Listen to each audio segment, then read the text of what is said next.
오늘은 과잉전자의 시간적 변화율과 시정수 타임 컨스탄트라고 합니다.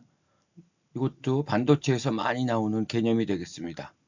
이 두 가지에 대해서 한번 공부를 해보도록 하겠습니다. 우리 앞에서 이 빛을 쪼였을 때 캐리어들이 시간에 따라서 어떻게 변하는가를 이게 표시한 그래프가 되겠습니다. N타입 반도체였죠. 그래서 빛을 쪼이는 순간 캐리어가 생성이 되고 그리고 바로 정상 상태 구간으로 돌입한다 그랬죠. 이때는 이렇게 캐리어의 시간적 변화율이 제로다. 그 이유는 재결합도 동시에 일어나기 때문에 항상 총 전자 농도는 일정하게 유지된다. 이렇게 학습을 하였습니다. 그리고 요 T2 요 시점에서 빛을 차단하면 이제 과잉 캐리어들이 생성이 되지 않겠죠. 이제 재결합만 존재합니다. 그래서 점점 재결합에서 없어져서 나중에는 다시 요 평형 상태로 복원한다. 이렇게 우리가 학습하였습니다. 그러면 자, 요 A 지점 빛을 차단하는 요 시점에서 총 전자 농도의 그 R자 변화율을 한번 구해보도록 하겠습니다. 자, 여기에서 이제 시정수의 개념이 나오는데요. 이것은 뒤에서 또 설명하겠습니다. 자, 요때 총 전자 농도라는 것은 자, 열평형 상태의 전자 농도와 과잉 캐리어의 과잉 전자 농도 이렇게 표시할 수가 있습니다. 이거의 시간적 변화율이라는 것은 자, dn, dt 이렇게 쓸 수가 있겠죠? 그래서 또 이렇게 표현합니다. 그런데 이 열평형 상태의 전자 농도라는 것은 시간적 변화율이 제로죠. 없습니다. 이거는 항상 일정합니다. 그래서 결국 과잉 캐리어의 시간적 변화율로 바뀌었습니다. 자, 그러면 이 A 지점은 자, 또 어떻게 표현할 수 있는가? 자, 요때는 어떻게 됩니까? 열적으로 생성되는 전자는 항상 존재하죠. 그리고 과잉 전자는 존재하지 않습니다. 빛을 차단했기 때문에. 그래서 자, 생성의 항 Gn0, 스몰 g죠. 이렇게 쓸 수 있습니다. 그 다음에 R자 변화율이니까 빼기 자, 이번에는 재결합하는 거. 재결합은 어떤 거가 있죠? 자, 열적으로 재결합하는 거. 그리고 과잉 전자가 재결합하는 거. 이것을 빼야 됩니다. 그래서 요거는 같은 거죠? 열적으로 생성되는 건 항상 동일한 비율이라 그랬죠? 그래서 요거 제거됩니다. 그래서 결국 Rn만 남게 됩니다. 그래서 마이너스 Rn. 우리 앞에서 이런 거 배웠었죠? 이 전자의 재결합은 재결합 계수에다가 전자 농도와 양극 농도의 곱으로 표현할 수 있다. 이게 바로 비평형 상태이다. 이렇게 배웠습니다. 그래서 이 재결합 계수 REC를 교재에 따라서 알파 R로 표현을 하는 경우도 있고 여러 가지 형태가 있다 그랬죠. 자, 여기서 요거를 알파 R로 그냥 바꿔 쓰겠습니다. 그러면 마이너스 알파 R에 NT, PT 이렇게 쓸 수가 있습니다. 그래서 NT, PT라는 것은 자, 요거는 N0 플러스 델타 NT, 요거는 P0 플러스 델타 PT 이렇게 쓸 수가 있습니다. 그런데 우리가 자, N타입 반도체이고 저수준 주입을 가정하겠습니다. 그럼 N타입 반도체고 저수준 주입이니까 요거는 그냥 N0가 되겠죠? 그리고 요거는 델타 PT가 될 것입니다. 앞에서 우리 다뤘었죠? 자, 그런데 델타 PT나 델타 NT나 이거 같은 거죠? 항상 반도체는 전하 중성의 조건을 만족한다. 그래서 과잉 전자의 생성이나 과잉 양공의 생성, 재결합 모두 같습니다. 그래서 이건 결국 같은 비율로 생성이 되니까 델타 NT로 통일을 하겠습니다. 그러면 요거 델타 NT가 되고요. 요건 N0가 되고 여기 마이너스 알파 R. 그래서 간단히 이렇게 표현할 수가 있습니다. 그래서 결국 과잉 캐리어의 과잉 전자라고 해야 되겠네요. 과잉 전자의 시간적 변화율은 간단히 이렇게 표현할 수 있다는 것입니다. 여기까지 이해하는데 아무런 어려움이 없겠죠? 아주 상식적입니다. 자, 이거는 아주 간단한 미분 방정식이 되겠죠? 자, 요 해를 한번 구해 보겠습니다. 이 미분 방정식은 이러한 형태의 미분 방정식입니다. 그래서 우변이 제로인 1차 미분 방정식이 되겠습니다. 여러분들 앞으로 미분 방정식이 굉장히 많이 나옵니다. 그래서 우변이 제로 또는 상수인 1차 미분 방정식 또는 2차 미분 방정식, 그러한 부분들을 미리 좀 공부해 두면 이해하는 데 도움이 될 것입니다. 그래서 이러한 형태로 쓰면 이 미분 방정식의 해는 이렇게 됩니다. 그런데 여러분들 한번 이 식을 다시 한번 잘 살펴보세요. 자, 과잉 캐리어 농도의 시간적 변화율은 결국 이게 재결합률이 된다는 것입니다. 그래서 Rn 이꼴, 자, N타입 반도체에서 전자의 재결합률은 소수 캐리어 양공의 수명이 결정한다 그랬죠. 그래서 타우 P분의 델타 NT 이렇게 쓸 수가 있고요. 이 값이 바로 요게 된다는 겁니다. 그래서 이렇게 쓸 수가 있습니다. 근데 여기서 절대값을 붙인 이유는 재결합률은 여기서 양수로 정의됩니다. 왜냐하면 이게 음수가 되면 캐리어가 생성이 된다는 의미가 됩니다. 마이너스가 붙으면, 재결합에 마이너스가 붙으면 역으로 캐리어가 생성이 된다는 거기 때문에 지금 이 시스템에서 맞지 않습니다. 그래서 절대값을 붙이고 양수만 고려하겠다는 겁니다. 그러면 여기서 델타 NT 이렇게 없어지죠. 그래서 알파 R의 N0라는 것은 타우 P분의 1이 되겠습니다. 그래서 이 값을 여기다 대입하면 최종적으로 과잉 전자 농도는 이렇게 표현할 수가 있습니다. 이 식을 가만히 보면 이렇습니다. 어떤 T가 0일 때 초기 값이죠. 이때 과잉 캐리어 농도가 가장 높습니다. 빛을 차단한 직후가 제일 높겠죠. 그리고 시간이 지나면 점점 재결합이 일어나니까 과잉 전자 농도는 감소해 갑니다. 그때 감소해 갈 때 바로 지수함수로 감소해 간다. 그래서 T가 0일 때 최고 농도 델타 N0를 유지하고 있다가 이제 생성은 없고 재결합만 있으니까 점점 이렇게 지수함수로 감소한다. 그것을 의미합니다. 그런데 이때 감소할 때 어떤 비율로 감소하느냐? 바로 양공의 수명에 의해 결정된 비율로 감소한다. 그것을 이 식이 나타내고 있는 것입니다. 자, 여러분들 이 식을 조금 더 자세히 살펴보죠. 자, T가 타우 P가 됐을 때 한번 생각을 해보겠습니다. 즉, 양공의 수명에 해당하는 시간만큼 지났을 때, 자, 전자 농도는 어떻게 변하느냐? 자, T가 타우 P가 되니까 2의 마이너스 1승이 되겠죠? 2의 마이너스 1승은 대략 0.368 값을 갖습니다. 그러면 초기 전자 농도의 36.8%밖에 남아있지 않는다는 겁니다. 즉, 양공의 수명에 해당하는 만큼 시간이 지나면 과잉 전자 농도는 초기 델타 N0에 비해서 36.8%가 남는다. 즉 63% 정도가 소멸됐다는 거죠. 그래서 요 시간을 특별히 우리는 시정수로 정의합니다. 즉 시정수라는 것은 여기에서 초기 값에 36.8%까지 감소하는 데 걸리는 시간이다. 이것을 시정수로 정의합니다. 왜 이거를 특별히 이러한 시정수로 정의하느냐? 이 값으로부터 우리 대략 이러한 시스템, 이러한 계에서 평형 상태에 돌입하는 시간을 예측할 수가 있습니다. 한번 살펴보겠습니다.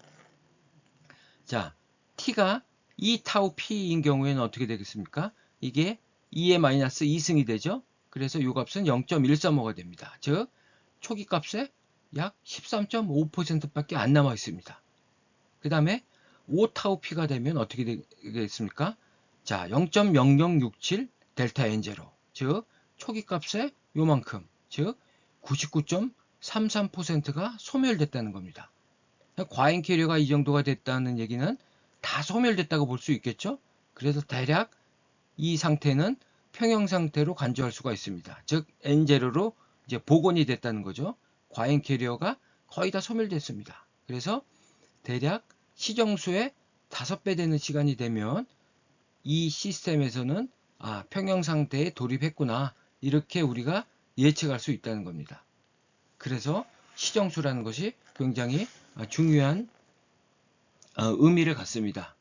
이러한 평형 상태를 예측할 수 있다는 의미에서. 그래서 여러분들 이 시정수의 개념을 잘 이해를 해야 되겠습니다.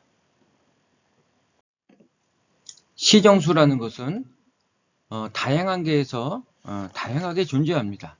뭐 메모리 반도체나 OLED 디스플레이 같은 경우에 뭐 충전 시간, 뭐 방전 시간, 응답 시간, 그 다음에 리프레시 시간, 스위칭 TR의 뭐 스위칭 시간, 이렇게 다양하게 존재합니다.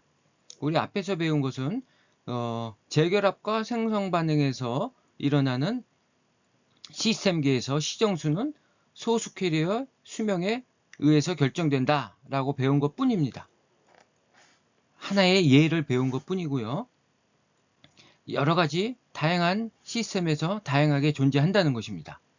그래서 우리 반도체의 그 소수 캐리어의 수명이 중요한 시스템계에서는 대략 시정수가 이게 결정이 됩니다. 왜냐하면 반도체 소수 캐리어 수명은 이게 마이크로세크에서 대략 나노세크라 그랬죠. 그래서 그것을 아주 크게 증가시킨다거나 또는 감소시킨다는 것은 사실 매우 제한적입니다. 그래서 대부분 결정되어 있다, 이렇게 보시면 되고요. 그런데 시정수라는 것은 뭐 짧을수록 길수록 뭐 어느 경우가 좋다, 이렇게 말할 수가 없습니다. 그 시스템이 어떤 시스템이냐에 따라서 달라진다는 것입니다. 그러니까 가령 우리 앞에서 이제 배울 6장에서 배울 실리콘 PN 접합 다이오드를 보면 이렇습니다. 이 설명은 뭐 이해가 안 가더라도 좋으니까 그냥 일단 시정수의 개념을 잘 이해를 하면 됩니다. 자, 순방향 바이어스를 걸어주면 농도가 높은 곳에서 낮은 곳으로 전자가 이렇게 확산해 가고, 양공은 오른쪽으로 이렇게 확산해 갑니다. 확산해 가는 걸 표시했습니다. 그런데 이제 스위칭을 시켜봅니다. 역방향 바이어스를 걸어줍니다. 전압의 극성을 바꿉니다. 그러면 전자들이 이렇게 확산해 가다가 갑자기 이렇게 역확산이 일어나기 시작합니다. 양공도 마찬가지가 되겠습니다. 그래서 이 전자들을 모두 이 안에서 제거하고 양공들을 모두 제거하는 데까지 시간이 필요합니다. 그 시간이 지나고 나서야 이제 역방향 전류가 흐르기 시작합니다. 그러니까 바로 반응을 하지 않고 이 소수 캐리어들을 전부 제거할 때까지 기다려야 하는 시간이 존재한다는 겁니다. 그래서 이 전자들을 빨리 제거하려면 어떻게 해야 되겠습니까? 그냥 여기 있는 양공들과 빨리 재결합시키면 됩니다. 그래서 결국 소수 캐리어 양공의 수명에 의해서 결정이 되는 거죠. 그래서 이런 경우 소수 캐리어 수명이 짧을수록 좋은 겁니다. 그러니까 이런 경우에는 시정수가 작을수록 좋은데, 이 소수 캐리어 수명은 제한적이라 그랬죠? 거의 결정되어 있다 그랬죠? 그래서 우리 PN 접합 다이오드의 스위칭 특성은 그렇게 좋지 않습니다. 뭐 쇼트키 다이오드가 이제 또 나오는데요. 그런 거에 비해서 굉장히 안 좋습니다. 그래서 스위칭 트랜지스터로는 별로 그렇게 좋은 특성을 갖고 있지 않는다. 뭐 그 정도로만 이해하시면 되겠고요. 이제 태양전지 같은 경우를 보겠습니다. 10장에서 배울 건데요. 자, 이렇게 빛을 쪼이면요, 여기서 전자들이 많이 형성이 되고 이렇게 확산해 갑니다. 이렇게 확산해 갈수록 광전류들이 이제 발생을 하는 겁니다. 그래서 재결합하지 않고 계속 많이 확산해 갈수록 이 광전류의 효율은 증가하는 겁니다. 그런데 만약에 이런데 표면에서 전자들이 재결합해서 없어진다거나 요 앞부분에서 그냥 재결합해서 없어지면 이 광전류 효율이 별로 좋다고 말할 수 없습니다. 그래서 전자를 길게 이렇게 오래 확산시켜야 됩니다. 그런데 여러분들 생각해 보세요. 이 중간중간에 어떤 트랩들이 막 존재해 가지고 얘들이 확산해 가다가 이 트랩에 턱 포획이 돼서 소멸이 된다. 그러면 이건 바람직한 현상이 아닙니다. 그래서 이 전자의 수명은 대략 이렇게 정의를 하는데요. 이거 4장의 마지막 시간에 배울 겁니다. 샤클리, 리드홀, 리컨비네이션. 자, 이건 트랩하고 재결합하는 시간이 됩니다. 이 시간을 길게 할수록 전자의 수명이 길어진다는 거죠. 자, 이걸 길게 한다는 얘기는 트랩이 없어야 된다는 얘기가 되겠습니다. 그러니까 트랩 밀도를 낮춰야 됩니다. 그래야지 트랩하고 재결합하는 시간이 길어질 거 아닙니까? 그런데 이 트랩을 없애려면, 그러면 이 실리콘 반도체의 결정 품질이 굉장히 하이 퀄리티가 되어야 됩니다. 그렇게 만든다는 게 사실 쉬운 일이 아닙니다. 그래서 이것도 매우 제한적입니다. 어쨌든 여기서 중요한 것은, 여기에서는 시정수가 여기선 길수록 좋다. 재결합을 빨리 시키면 안 되니까. 오래 살아서 계속 확산해 갈수록 좋다. 이런 두 경우는 시정수가 짧을수록 좋고 길수록 좋은 겁니다. 이렇게 시스템에 따라 서로 다르다는 겁니다. 자, 우리 메모리 반도체를 한번 생각해 볼게요. DRAM 같은 경우에는 스위칭 TR 하나와 커패시터 하나로 구성이 되어 있습니다. 이 커패시터 역할은 전하를 충전해서 유지시켜주는 역할을 해야 됩니다. 그러니까 즉 이거는 데이터를 보존하는 역할을 하는 겁니다. 데이터를 이렇게 유지시킨다. 그 다음에 이 TR이라는 것은 비트라인과 커패시터를 연결해줬다 끊어줬다 이렇게 스위칭을 해주는 겁니다. 그 얘기는 메모리에 읽기 쓰기를 하는 역할을 하는 겁니다. 그런데 한번 보세요. 자, 이 커패시터는 방전이 일어나면 별로 안 좋겠죠. 충전을 한 다음에 오래 전화를 갖고 있어야 됩니다. 데이터를 유지해야 되니까. 그런데 이제 방전이라는 게 항상 일어나죠. 자, 방전이 일어나면 이제 어느 시점에 되면 다시 또 충전을 해야 됩니다. 그러다가 또 시간이 지나면 또 방전이 일어나고 또 충전해야 되겠죠. 그래서 충전시켜주는 그 시간 주기, 그것을 우리 DRAM의 리프레시 시간이라고 합니다. 이 시간 주기 간격이 빨라지는 겁니다. 방전이 빨리 일어나면. 그래서 방전이 일어나지 않도록 설계하는 게 좋겠죠. 커패시터를 크게 하면 좋습니다. 근데 커패시터가 또 커지면 충전하는데 또 시간이 오래 걸리겠죠. 그래서 이 커패시터 관점에서 보면 방전이 잘 일어나지 않아야 되니까 시정수가 길수록 좋습니다. 이런 경우는. 그리고 트랜지스터 관점에서 보면 읽기 쓰기를 빨리 해야 되니까 스위칭이 빨라야 됩니다. 그러려면 또 어떻게 해야 됩니까? 시정수가 짧을수록 좋은 겁니다. OLED 디스플레이도 비슷합니다. OLED 디스플레이는 하나의 커패시터와 트랜지스터 두 개, 즉 스위칭 TR과 드라이빙 TR로 이렇게 구성이 됩니다. 이 커패시터의 역할은 뭐냐면 이 드라이빙 TR, 이제 OLED에 전원을 집어넣는 TR이 되겠는데요. 그 전원을 유지시켜주는 역할을 합니다. 그런데 방전이 빨리 일어나면 트랜지스터 전원을 유지 못 시켜주니까 OLED의 휘도가 감소해 갑니다. 점점. 안 되겠죠?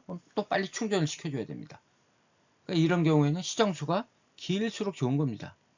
그 스위칭 TR 입장에서 보면 고속 응답을 해야 되니까 또 시정수가 작을수록 좋은 거고요.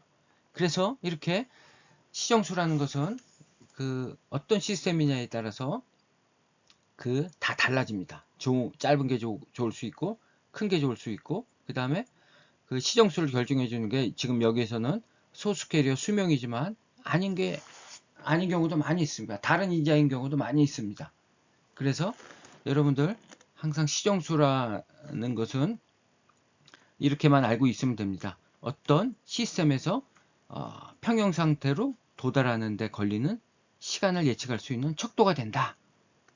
그래서 앞에서 우리 36.8%로 감소하는 그 시간 이렇게 배웠었죠. 그것은 재결합과 생성이 일어나는 그러한 시스템계에서는 그 과잉 캐리어가 36.8%로 감소하는데 걸리는 시간, 이것을 우리가 시정수라고 정의를 했습니다.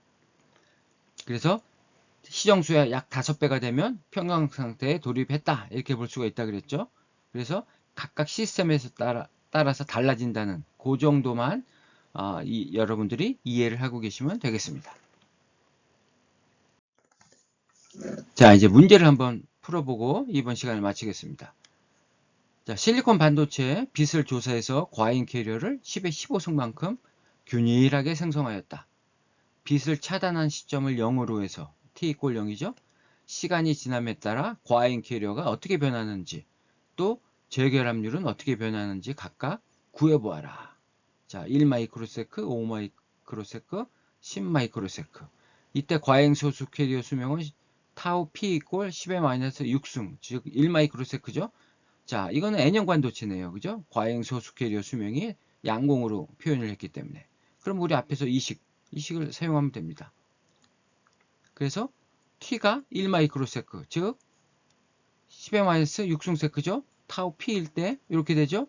이렇게 됩니다. 재결합률은 이렇게 되죠. 뭐 쉽습니다. 재결합률은 10의 20승 정도가 나옵니다. 단위 시간, 단위 최적당 이 정도의 재결합을 하고 있다. 그 다음에 시정수의 5배가 되면 어떻게 됩니까? 이렇게 되죠. 99.33%가 소멸됐죠. 거의 이 시간이면 평형상태에 돌입했다고 볼 수 있습니다. 과잉 캐리어가 99% 소멸됐기 때문에. 그러면 재결합률은 어떻게 되겠습니까? 감소할 겁니다. 왜? 과잉 캐리어가 그만큼 감소했기 때문에. 그래서 자, 10의 18승 정도로 감소했죠. 자, 시정수의 10배가 되면 이때는 과잉 캐리어가 99.9999995가 소멸됩니다. 이게 거의 완벽하게 소멸됐다고 볼 수 있죠. 재결합률은 또 감소할 것입니다. 자, 10의 6승 정도로 됐네요. 자, 이 문제에서 우리가 중요한 것은 뭐냐면, 자, 이 평형 상태로 돌입하는 시간을 보면 대략 5 곱하기 10의 마이너스 6승세크, 5마이크로세크죠. 대략 평형 상태 돌입하는 시간이 마이크로세크 오다라는 것을 알 수가 있습니다. 그래서 여러분들 이 시정수라는 개념만 이번 시간에 잘 이해를 했으면 충분합니다. 자, 이것으로 오늘 시간 강의를 마치도록 하겠습니다.